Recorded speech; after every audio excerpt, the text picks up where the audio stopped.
Hi everyone. G'day. And welcome to Parkside Live. Thanks heaps for joining us. We are very thankful to have you join us wherever you're watching from, and we love to hear from you. So drop us a comment or leave us a message. Either if you're watching this live or later on any of our socials where we post. They'd be really cool. And earlier we had a really great conversation around sharing our lives and living our faith, and so we hope that you're encouraged by our conversation. Yes. So, recently in the country where we live, there was a shooting on a beach. I wasn't connected in any way culturally or through friendships at all. And even though I had no connection, I remember the shock that I felt thinking, how could this happen? Yep. And as I was processing my own reaction, I was alert to some of the reactions that I saw, and there were some people who immediately came out and protested and argued over what happened. Others simply mourned the painful loss of life that occurred. I know that in response to what happened, there was one site particularly that originated a fake story, like a story that was demonstrably false about what had happened. And then that false story was circulated by other people online who believed it was true. And so you had a false narrative being pushed because people believed that was true. I also watched other people process this event and say, well, this particular group, Jewish people, have been subject to violent attacks for years, and then have had to put armed guards outside of places of worship and schools. And I remember thinking, that's horrible. And at the same time I was thinking, that's horrible, thinking, but then also the presence of an armed guard escalates tensions to a certain degree. And so then how do you resolve that? And then even someone saying, well, we should have an inquiry into this. And so there's all these range of experiences.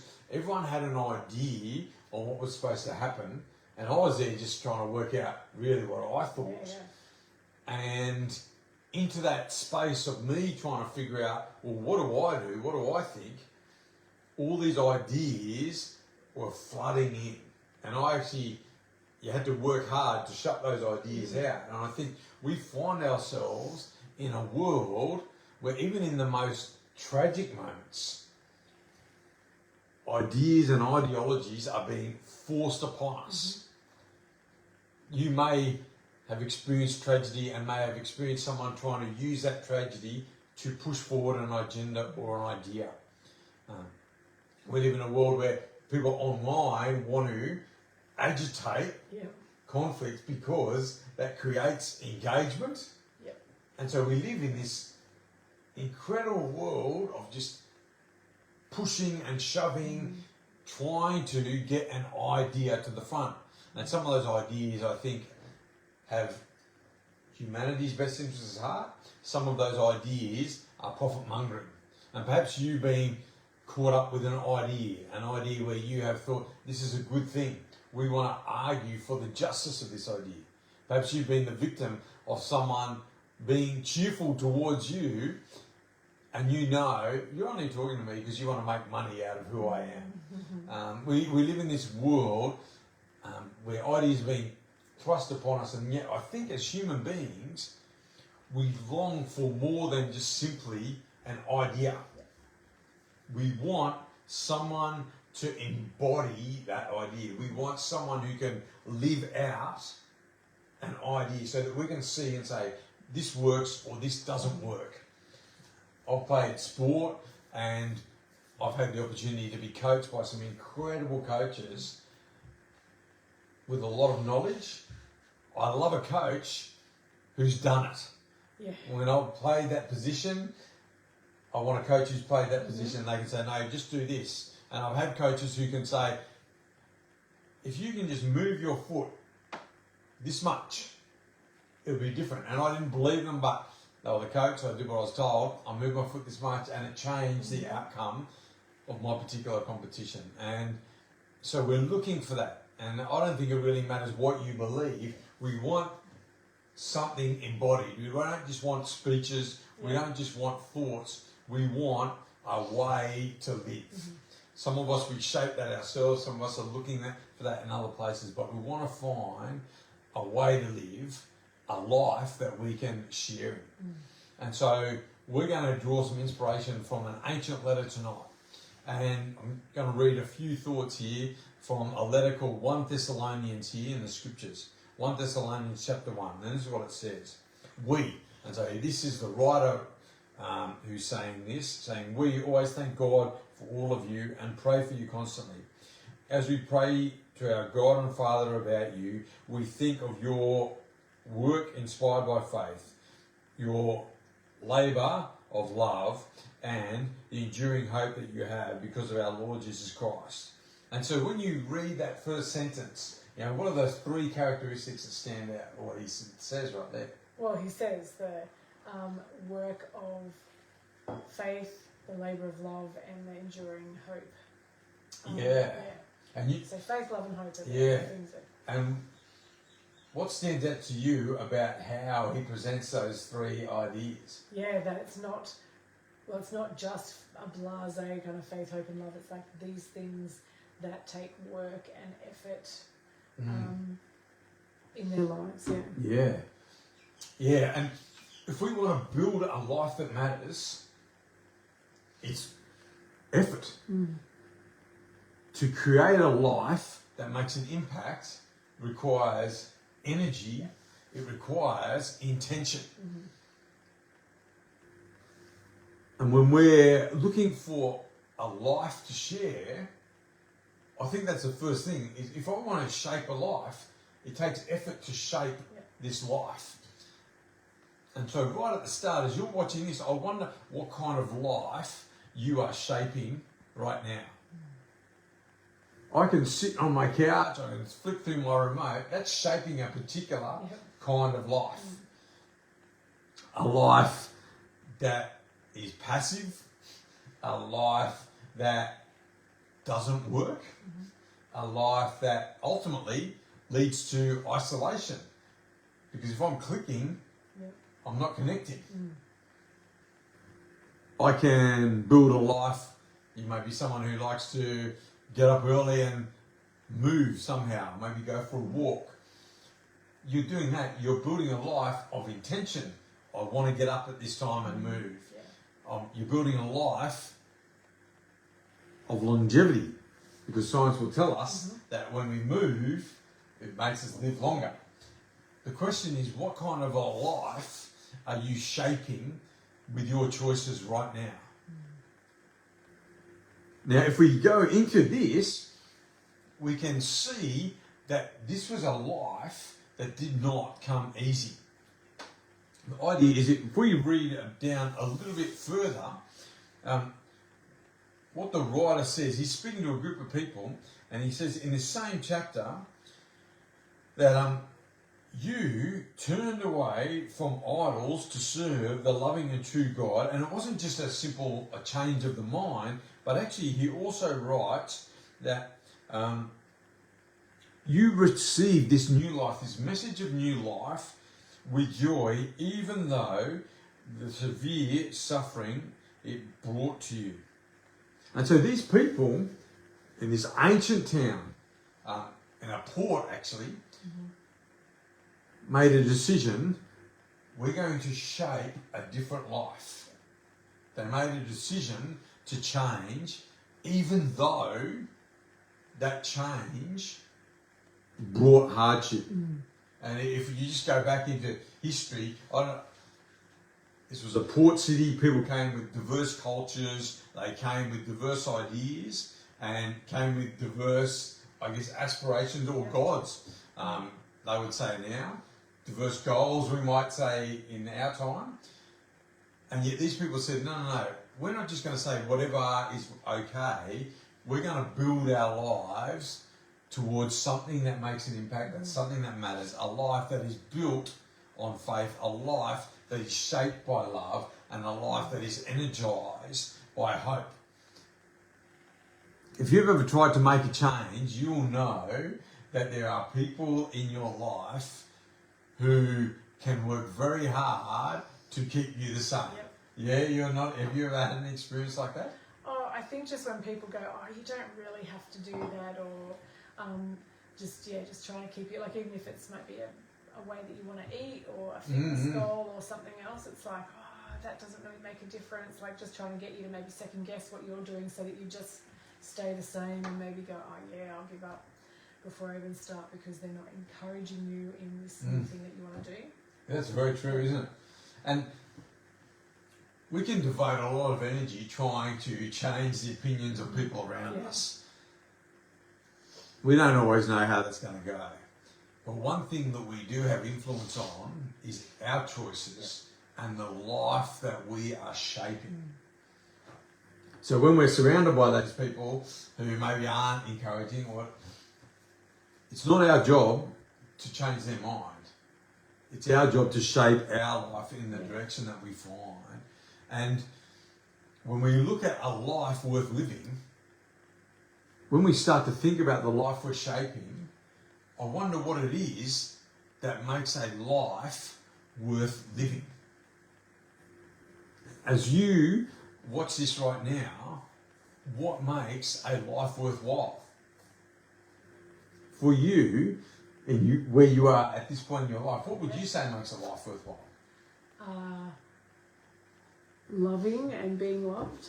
Loving and being loved. That idea of connection. Yeah. Yeah. And we see here that this is a life of being loved. And again, if we read some of the story, if like you read through this whole letter, you'll discover that the writer of this letter actually spent time in this city. He spent time in these people's lives. He actually wanted to share his life with them.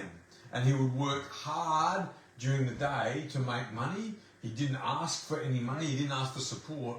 He actually said, I've got something I want to give you, and it's worth late nights. It is worth spending time.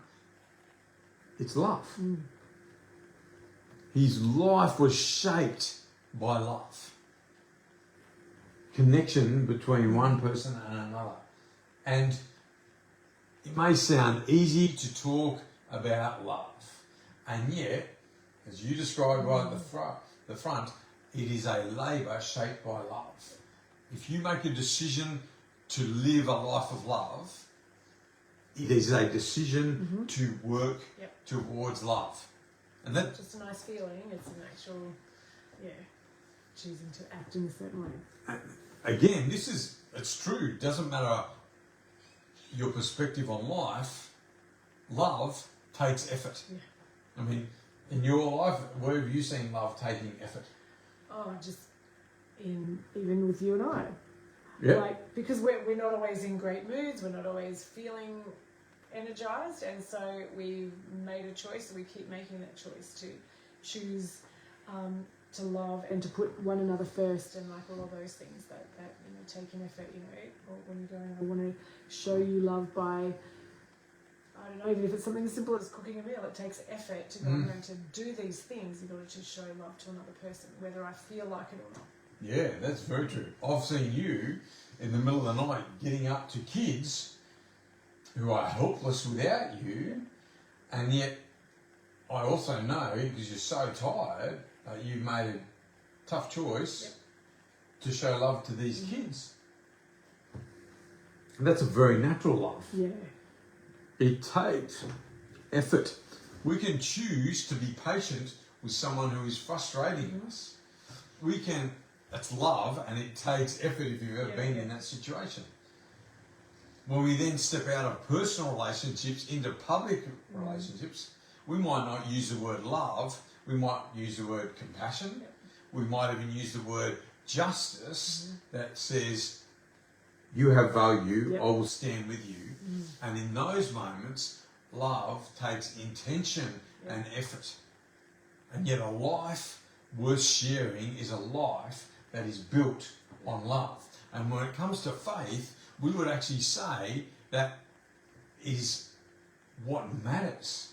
This same writer actually writes that what really matters in this life is our faith being expressed through love. When Jesus walked this earth, he said that this whole book that we're talking about right now can be summed up by 2 sentences. Love God, love one another. Not always easy. No. Simple to say, and yet it can take a lot of effort and energy to do that. And in a world where we have competing ideas, where people are pushing agendas, there is a need for us to live love, to share a life of love. And as we think about the life that we are shaping, as we think about a life that matters, what is your experience of love and compassion and justice in this world? We're drawing inspiration here that these are not words to say, but actually a love that produces work, a love that builds something,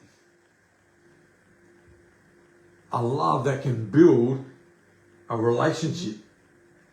We live in a world where relationships like this are breaking down. People are saying, no, not anymore. We are looking for a love that lasts. In a world where children are struggling for the attention and support that they need, the guidance and wisdom they need, love says, I will take on the challenge. I will not just simply wash my hands, I will step in. We live in workplaces that can be full of politics and argument, backstabbing and conniving. And when you're in that, you feel the weariness, you feel the heaviness of it. We need workplaces that are powered by compassion and kindness. Workplaces that are filled with just treatment of one another. When we look at our community, increasingly we find our communities to be divided, and people will use a difference in culture to divide a community. People will use a difference in skin colour to divide a community. People will use a difference in perspective to divide a community. And yet we are searching for a place to belong. In a world of division, we are searching for a place of peace. As we live a life of love, we can not only influence a community, we can become a person of peace that offers kindness and compassion, that offers genuine human connection. The invitation of faith is to step in to a love that is greater than my own resources. To experience and express a love that goes beyond human energy and effort. A divine love that is expressed in a God who steps into his world, who reaches out and gives connection to those people who are on the fringes. A God who steps into different cultures, different colours, and says, there is a place for you here. A life worth living, a life worth shaping, and a life worth sharing is a life built on love. And as you've been watching this, you may have a sense that you want to change the shape of the life that you're moving in.